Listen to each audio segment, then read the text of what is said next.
I divorced my husband 3 years ago because he cheated on me. He cheated on me with my sister. My ex-husband and my sister who betrayed me sent their wedding invitation to my mother. What's worse, she plans on attending to their wedding. Feeling betrayed by her as well, she said to me as I was downcast, "Well, just you watch." She had a certain plan to give the couple a taste of their own medicine.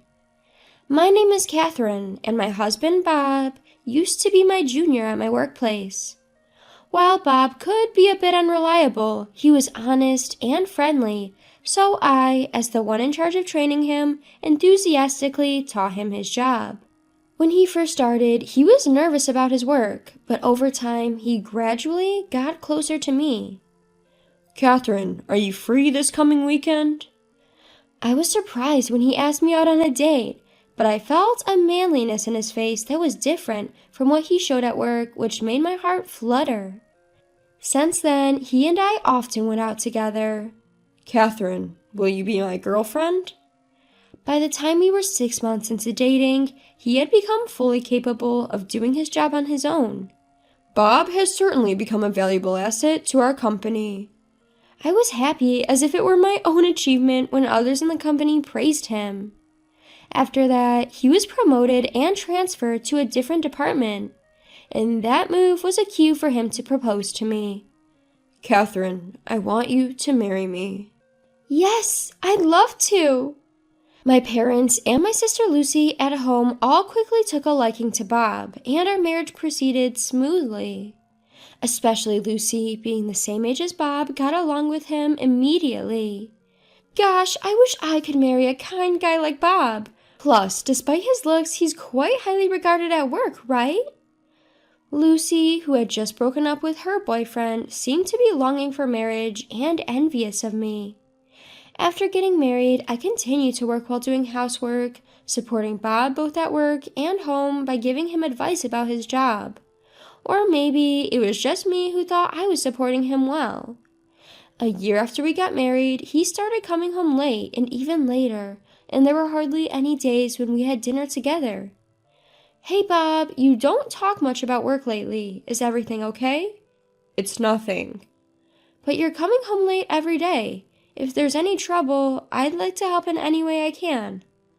"Like I said, nothing's wrong." Is that so? Although he used to discuss everything with me, lately he seems annoyed when I bring up work. On his days off, he's either sleeping all the time because he says he's tired, or he goes out on a whim, saying he needs time for himself. Realizing we hadn't spent time together at all, I suggested something to him. "Hey Bob, how about we go to a resort hotel together next month, on a 3-day weekend? My sister told me about a good place." "Resort hotel, huh?"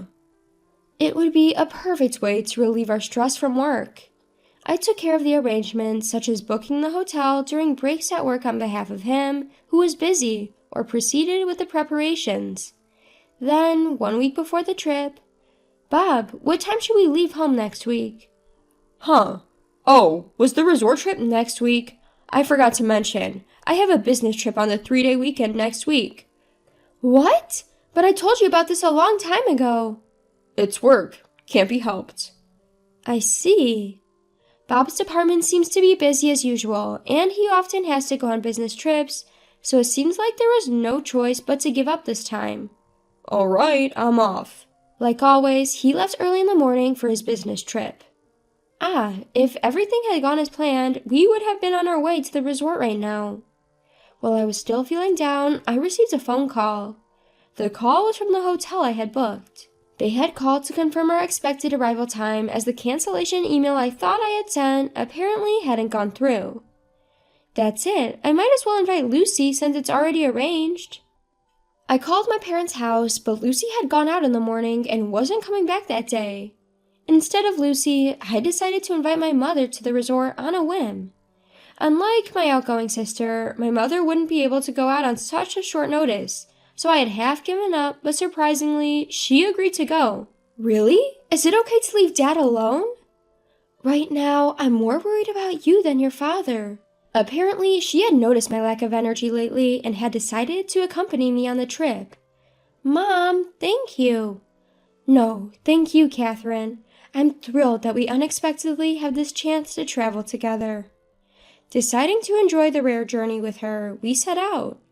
However, we witnessed something unexpected at our destination. Mom, look at that. At our destination's beach, we saw Bob, who was supposed to be on a business trip. And he was arm in arm with a woman, looking merry as they entered the hotel we were supposed to stay in. Just as we were entering the hotel, the woman who was with Bob glanced our way. This can't be. The woman who was with Bob was my younger sister, Lucy. To see that, I was deeply shocked. I hardly remembered how I got back home. After drinking the tea my mother made for me, I finally began to calm down. Bob had been lying to me.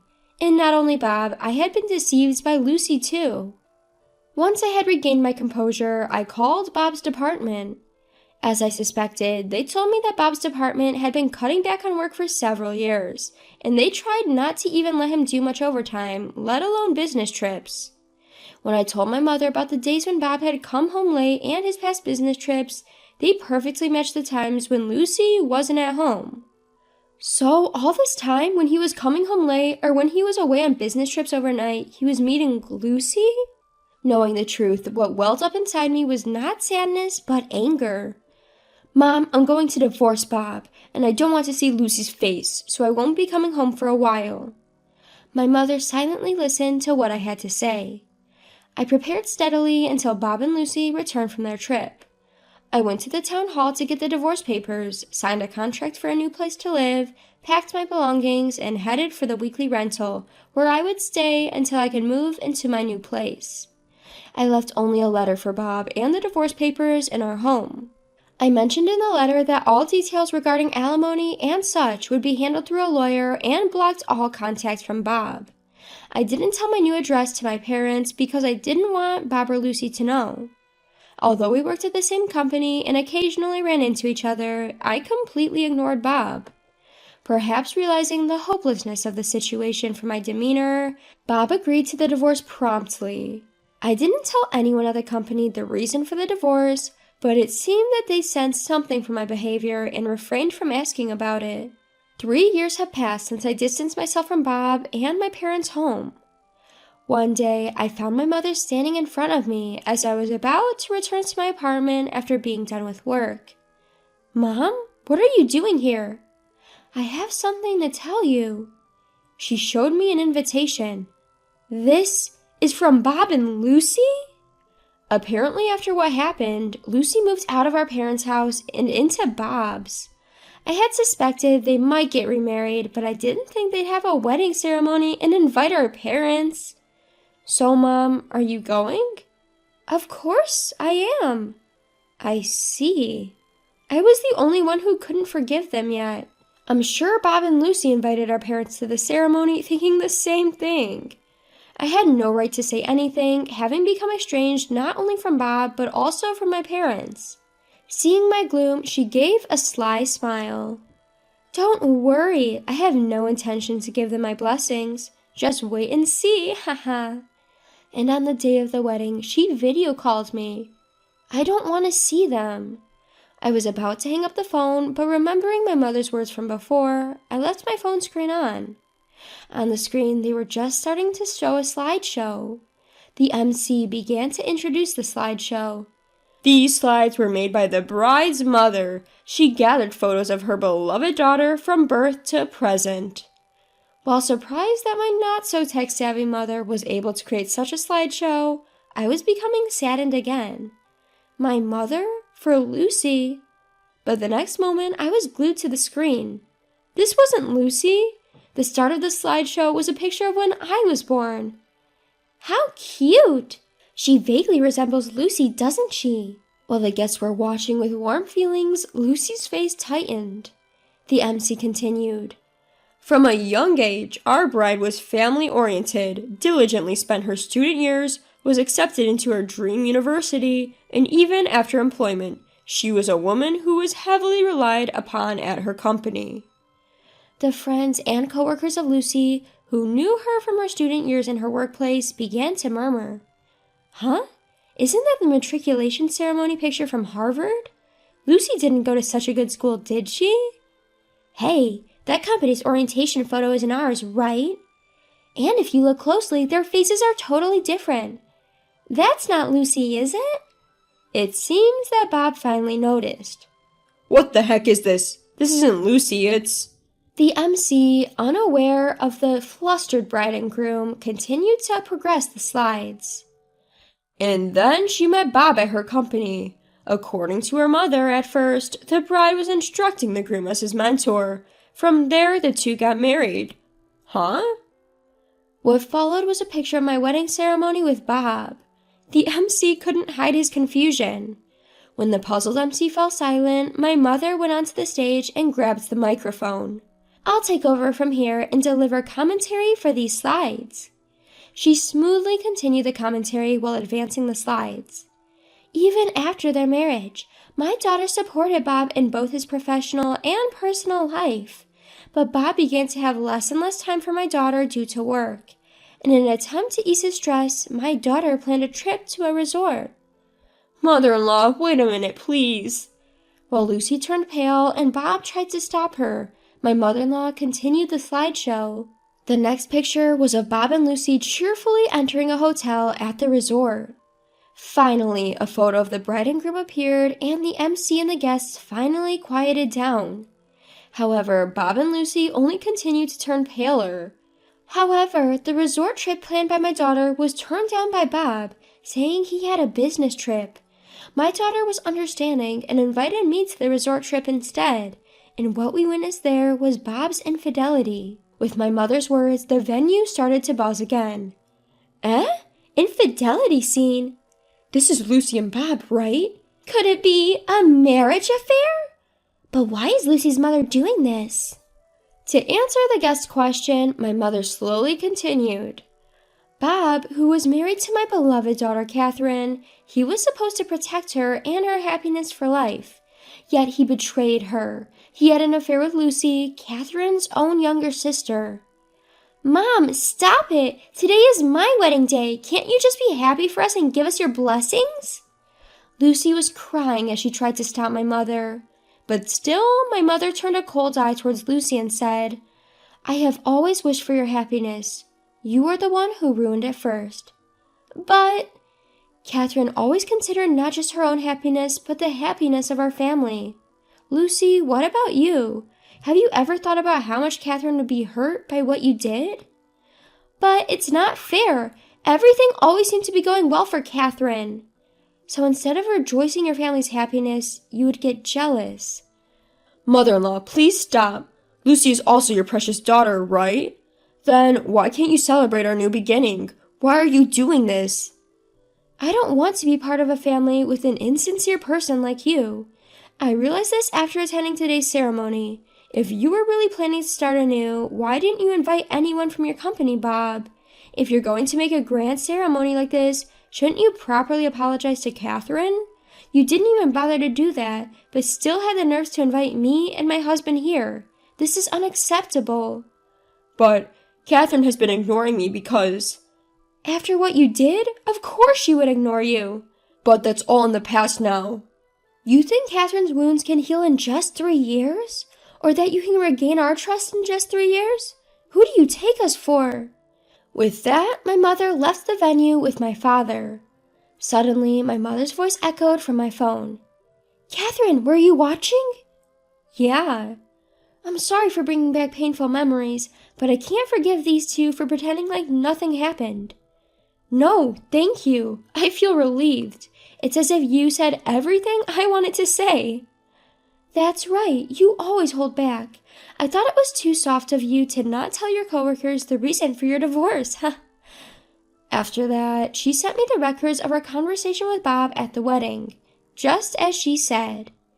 I didn't stand up for myself because I believed that time would heal my wounds, but I am still hurt after all. And from what I could see, Bob, the one who brought this up, didn't seem to have any remorse. I'll give Bob a proper punishment and start my second life. The place I chose was Bob's in-company presentation. Anyone from each department could participate, so I immediately applied and was able to enter the conference room. When it was Bob's turn, his boss, who didn't know he had joined the company midway and had remarried, said, "Bob is newly married, so he must be really enthusiastic today." "Yes, I'll do my best for my family." He seemed happy as he talked, even though he should know that I'm in the room. I strengthened my resolve and played the audio I received from her. Everyone was surprised by the sudden audio, but once they understood that Bob had an affair with my sister after marrying me, everyone began to look at Bob with criticism. "Bob, you said the reason for your divorce was a difference in priorities between you and your partner, right?" I couldn't help but laugh. Oh, is that how he put it? I indeed cannot understand the priorities of someone who would cheat with his spouse's sister. I apologize for bringing my personal matters into such an important company presentation. I've decided to resign as of today. I've put up with a lot because I love this company, but I cannot bear to work at the same company as this individual any longer. As I tried to leave, the executive stepped in to stop me. "Hold on, Catherine. You are a crucial asset to our company. If anyone should leave, it would be Bob." "What? Me? But I've been considered for..." "While we did hold high hopes for you in the past, your recent appearance and lack of focus are concerning. It seems your ability to solve problems, once impressive, has waned. There's not much to expect from you in your current state." It seems that Lucy, who was never good at housework and didn't do anything even when she lived at her parents' home, became a housewife after getting married. However, she let Bob handle most of the chores. Even when Bob failed to do well at work, she couldn't give any advice like I used to, and the incidence of Bob causing trouble at work has been increasing. The fact that Bob left his ex-wife for his sister spread throughout the company, and Bob's reputation plummeted. During a board meeting, it was decided to keep me at the company, while Bob, now deemed expendable, was to be transferred to a rural outpost. Lucy, who had been enjoying life as a housewife funded by Bob's money, quickly dumped Bob when he was taken off the promotion track and switched to another man. However, it appears that the man she switched to was a typical freeloader. She's now burdened with his debts, working multiple part-time jobs day and night. What goes around comes around. If you do something bad, it will come back to haunt you. Seeing the two of them in this state, I finally feel ready to start a new chapter in my life.